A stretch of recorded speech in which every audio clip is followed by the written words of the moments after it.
नमस्कार। बहुत स्वागत है आप सभी दर्शकों का मकर राशि के इस महत्वपूर्ण वीडियो में। जाते जाते क्या देकर जाएगा 2025 भव्य दिव्य नव्य 2026। जी हाँ, किसी तरह तमाम कष्टों को झेलते हुए मन में ये कामना लिए हुए कि कब 2025 समाप्त होगा। आखिरकार 2025 का अंत आ ही गया। 2025 मंगल का वर्ष था और शुरू के आधे वर्ष में 2 जून 25 तक तो मंगल नीच की राशि में थे। अब मंगल जैसा ग्रह जो युद्ध और विध्वंस का कारक ग्रह माना गया है, जब अपनी नीच की राशि में गोचर करता है तो कष्टों की सीमा नहीं रहती। 2025 एक ऐसा वर्ष रहा है जिसे आप जीवन में शायद ही कभी भूल पाएंगे। जितना कष्ट 2025 में मंगल ने दिया, उतना तो शनि की 7.5 या ढैया में भी नहीं मिलता, क्योंकि मंगल एक एग्रेसिव प्लेनेट हैं, गति के कारक हैं और बहुत जल्द अपना फल प्रदान कर देते हैं, चाहे अच्छा हो या ख़राब। 2025 में लगातार अप डाउन की स्थिति बनी रही। वैश्विक स्तर पर लगातार युद्ध का माहौल बनने के कारण आर्थिक स्थिति खराब हुई। बहुत से लोग जो लंबे समय से किसी कंपनी में जॉब कर रहे थे, अचानक से नौकरी छीन ली गई और जिन लोगों की नौकरी चली गई, लाख प्रयास करने पर भी नौकरी नहीं मिली। व्यापार व्यवसाय में लगातार मंदी की स्थिति बनी, नौकरियां चली गईं, आर्थिक संकट आया और सबसे बड़ी बात यह है कि इन समस्याओं से राहत पाने का कोई मार्ग भी नहीं दिखाई पड़ा। कोई भी ग्रह हो या कोई भी वर्ष हो, जाते जाते कुछ न कुछ अच्छा फल दे करके ही जाता है। तो आइए समझते हैं कि 2025 जाते जाते मकर राशि के जातकों को किस तरह की राहत देकर जाएगा। ये विश्लेषण आपकी चंद्र राशि के आधार पर किया जा रहा है। तो ये है मकर राशि के जातकों की कुंडली। दिसंबर के महीने में मकर राशि के जातकों की कुंडली में कुछ बड़े और महत्वपूर्ण परिवर्तन होंगे, जिसका सकारात्मक परिणाम देखने को मिलेगा।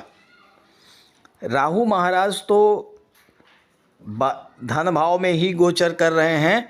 शनि देव 28 नवंबर से मार्गी हो चुके हैं। 28 नवंबर तक शनिदेव वक्री थे, अब मार्गी हो चुके हैं। देवगुरु बृहस्पति 5 दिसंबर को राशि परिवर्तन करके वक्री अवस्था में ही छठे भाव में आ चुके हैं। केतु अष्टम में है। बुध, सूर्य और शुक्र ये एकादश भाव में गोचर कर रहे हैं और मंगल 7 दिसंबर को 12वें भाव में आ जाएंगे। सूर्यदेव 16 दिसंबर को 12वें भाव में आएंगे और शुक्र 20 दिसंबर को 12वें भाव में आएंगे। तो ये तो दिसंबर का रहा ग्रह गोचर। अब इससे क्या सकारात्मक फल मिलेगा, किस तरह का लाभ मिलेगा और किन बिंदुओं पर आपको विशेष सावधानी बरतनी पड़ेगी, ये दोनों चीज़ें मैं आपको बताने जा रहा हूँ। देखिए, 2025 में भले ही मकर राशि के जातकों के जीवन से 7.5 समाप्त हो गई है, लेकिन 2025 में आपने बहुत कुछ खोया है। अब एक ही रास्ता बचता है कि या तो जो चीज़ आपने खोई है वो चीज़ आपको दोबारा मिल जाए और या फिर उसका कोई बेहतर विकल्प आपको मिल जाए। अब देखिए, हम 2025 के उस लेवल पर हैं जहां पर भूत, भविष्य और वर्तमान तीनों को देखा जा सकता है। भूतकाल की ओर देखा जाए तो 2025 समाप्त हो चुका है। वर्तमान को देखा जाए तो हम 2025 के अंतिम महीने दिसंबर में आ चुके हैं, और भविष्य को देखा जाए तो पूरे 2026 का भविष्य, 2026 का निर्धारण, 2026 की शुरुआत होने जा रही है। सबसे महत्वपूर्ण गोचर है देवगुरु बृहस्पति का। देवगुरु बृहस्पति अपने वक्री अवस्था में राशि परिवर्तन करके एक घर पीछे आ रहे हैं, यानी सप्तम भाव से छठे भाव में आ रहे हैं। ये डेट है 5 दिसंबर और दूसरी डेट होगी जून 2026। अब देखिए यहाँ पर देवगुरु बृहस्पति छठे भाव में 5 दिसंबर से और 1 जून 2026 तक रहेंगे। इस समय वक्री अवस्था में गोचर कर रहे हैं, यानी एक भाव पीछे का भी फल दे रहे हैं। अब वक्री का क्या अर्थ है, क्या आप वक्री से क्या समझेंगे? देखिए, आप घर से बाहर निकल गए किसी काम से, अचानक आपको याद आया कि कोई चीज़ भूल गए हैं आप, और फिर आप घर लौटते हैं। जो चीज़ आप भूल गए थे उस चीज़ को फिर ले करके पुनः आगे बढ़ते हैं। तो ठीक वही स्थिति है कि देवगुरु बृहस्पति शायद कुछ भूल गए थे और उसी भूल को सुधार करने के लिए एक बार फिर से एक घर पीछे आए हैं, यानी कि छठे भाव पर आए हैं। अब देखिए छठा भाव क्या है। छठा भाव आपकी नौकरी का है। तो अब देखिए यहाँ क्या है, 2025 में बहुत से लोगों की नौकरी चली गई, बहुत से लोगों ने जॉब को छोड़ दिया, ये सोच करके कि शायद कुछ बेहतर जॉब मिल जाए। तो अब क्या स्थिति बनेगी? अब अगर आप प्रयास कीजिएगा तो या तो जिस लेवल का जॉब आपके पास था उस लेवल का ही जॉब आपको मिल जाएगा, या फिर उससे बेहतर जॉब मिलेगा, उससे बड़े पैकेज का जॉब मिलेगा, और यह कार्य होगा जून 2026 तक। हो सकता है कि इस समय कोई उच्च पद आपका इंतज़ार कर रहा हो सकता है कि कोई बड़ी पैकेज की नौकरी आपका इंतज़ार कर रही है और आप वहाँ तक पहुँच सकते हैं। छठा भाव प्रभावी होने का अर्थ ये है कि जॉब की दृष्टि से, नौकरी की दृष्टि से गुरु का ये गोचर पिछले समय में आपका जो नुकसान हुआ है उस नुकसान की भरपाई करने वाली है। अब यहाँ पर गोचर करते हुए गुरु की दृष्टि 5वें भाव पर पड़ेगी, कैरियर के भाव पर। तो यहाँ पर आपके कर्म क्षेत्र में कोई अशांति का माहौल बना हुआ है, परिस्थितियाँ आपके अनुकूल नहीं है, तो यहाँ पर परिस्थितियों में सुधार आएगा। हालांकि शत्रु राशि पर दृष्टि है, शुक्र की राशि है 10वें भाव में आपके, तो थोड़ी व्यवधान आएगा, थोड़ी रुकावटें भी आएंगी, लेकिन अंततः आप उस मंजिल तक पहुँचेंगे ज़रूर जिस मंजिल की इच्छा आप अपने अंदर रखे हैं, क्योंकि दशम भाव जागृत होगा और गुरु की दृष्टि में अमृत होता है। जिस भाव पर गुरु की दृष्टि पड़ती है उस भाव को गंगा जल की तरह पवित्र कर देते हैं। उस भाव का विस्तार कर देते हैं। जो राजनीति में हैं उनको भी राजनीति के क्षेत्र में इस समय एक अच्छा परिणाम मिल सकता है। अब गुरु की 7वीं दृष्टि पड़ रही है सीधे 12वें भाव पर। 12वां भाव क्या है? 12वां भाव ट्रांसफॉर्मेशन का है, बदलाव का है। और जिस घर में ये बैठे हैं वो है आपके नौकरी का, आपके जॉब का। तो बहुत से लोग ऐसे भी होंगे जो इस समय अपने जॉब में परिवर्तन करेंगे। अगर आप वर्तमान जॉब से संतुष्ट नहीं हैं तो उसको छोड़ करके कोई बेहतर जॉब तलाश करने के लिए भी ये अनुकूल समय है। विदेशों से जुड़ा हुआ कोई काम है वो आप पूरा कर पाएंगे।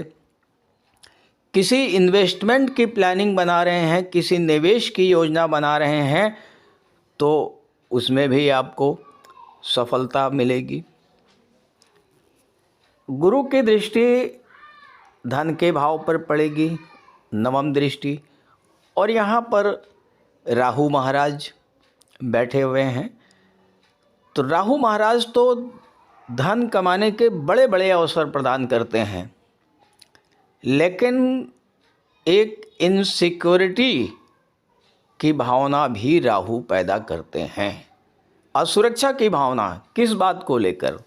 10वें भाव को लेकर, जॉब को लेकर, कैरियर को लेकर के इनसिक्योरिटी की भावना, एक डर की भावना आपके अंदर डेवलप करते हैं।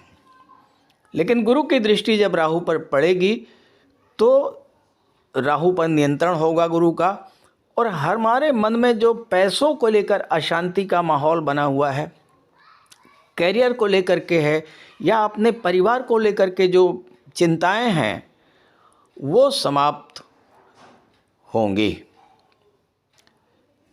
1 जून को देवगुरु बृहस्पति राशि परिवर्तन करेंगे और उससे पहले 11 मार्च को मार्गी हो चुके होंगे, और तब ये सप्तम भाव में बात पहुंचेंगे। उसके लिए मैं बाद में बात करेंगे। दिसंबर में जो दूसरा महत्वपूर्ण परिवर्तन है वो है मंगल का। मंगल 7 दिसंबर को 12वें भाव में आ जाएंगे और आपकी कुंडली में चौथे भाव के स्वामी और एकादश के स्वामी होकर के 12वें भाव में बैठेंगे। 11वां भाव आपकी इनकम का होता है, चौथा भाव भूमि भवन और प्रॉपर्टी को दर्शाता है। यहाँ मंगल क्या करेंगे? यहाँ आपको विदेशों से भर भर के पैसा देंगे, और विदेशों में प्रॉपर्टी खरीदने का या विदेशों में सेटल होने का, विदेश में घर बनाने का भी बहुत अच्छा योग यहाँ पर आपके लिए बनाएंगे। मंगल 12वें भाव में है तो स्वास्थ्य को लेकर के तो आपको सावधान रहना पड़ेगा, क्योंकि मंगल की दृष्टि 6ठे भाव पर पड़ेगी, तो स्वास्थ्य संबंधी समस्याएं तो आ सकती हैं। और दूसरी बात यह है कि जब तक मंगल 12वें भाव में है 16 जनवरी तक, तब तक भूल करके भी किसी को पैसा आप उधार मत दीजिएगा। सूर्य का गोचर 16 दिसंबर तक 11वें भाव में है। 11वें भाव में सूर्य और बुध का बुधादित्य राजयोग बनेगा, बुध शुक्र का लक्ष्मी नारायण योग बनेगा। तो ये समय वो समय होगा जब आपकी वो इच्छाएं जो 2025 में आप पूरा नहीं कर पाए, उन इच्छाओं को आप 2025 अंत में पूरा करने की स्थिति में होंगे। 11वां भाव आपकी इनकम का होता है और यहाँ पर बुध शुक्र का लक्ष्मी नारायण योग बनेगा, और शुक्र आपकी कुंडली में दशम के स्वामी हैं, तो आपके कार्य क्षेत्र से आपको भरपूर पैसा मिलेगा। आपका पैसा जो कहीं पर रुका हुआ है, फंसा हुआ है, वो भी आपको मिलेगा। चूँकि भाग्येश लाभ के भाव में बैठे हैं बुध, तो भाग्य से भी आपको पैसा मिलेगा। पिता और बॉस के सहयोग से भी आपको पैसा मिलेगा।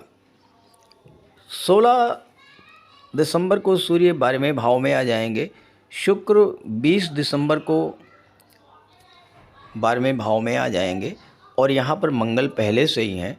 अब मैं यहाँ एक बात को लेकर के आपको विशेष सावधान भी कर देना चाहता हूँ। सूर्य और शुक्र की युति या मंगल और शुक्र की युति, ये जो युति होती है ये मेल फीमेल के बीच के आकर्षण को बहुत अधिक बढ़ा देती है। अब यहाँ तो मंगल शुक्र तो है ही हैं, सूर्य शुक्र भी हैं, तो ऐसे में क्या है कि मेल फीमेल के बीच आकर्षण बहुत बढ़ेगा। और ये चूँकि 12वें भाव में है, जो कि लॉसेस का होता है, जो कि हानियों का होता है, नुकसान का होता है, तो रिलेशंस को लेकर के आप बहुत सावधान रहिएगा। किसी भी रिलेशन को लेकर के बेहद सतर्क रहना होगा आपको। कहीं ऐसा ना हो कि किसी रिलेशन के कारण आपको बहुत बड़ी हानि, बहुत बड़ा नुकसान आपको उठाना पड़े, तो ये सावधानी रखिएगा। तो कुल मिलाकर के जाते जाते 2025 आपको वो सब कुछ दे करके जाएगा जो आपने 2025 में अभी तक खोया है। तो ये वीडियो, ये जानकारी अपने साथियों को, अपने मित्रों को ज़रूर शेयर कर दीजिएगा। और अगर आप अपनी कुंडली का विश्लेषण कराना चाहते हैं तो इसी वीडियो के डिस्क्रिप्शन बॉक्स में मैंने अपना व्हाट्सएप नंबर दे दिया है, आप वहां से अपनी समस्या भेज सकते हैं और मैं आपकी समस्या का ज्योतिषी समाधान प्रस्तुत करने का पूरा प्रयास करूंगा। नमस्कार।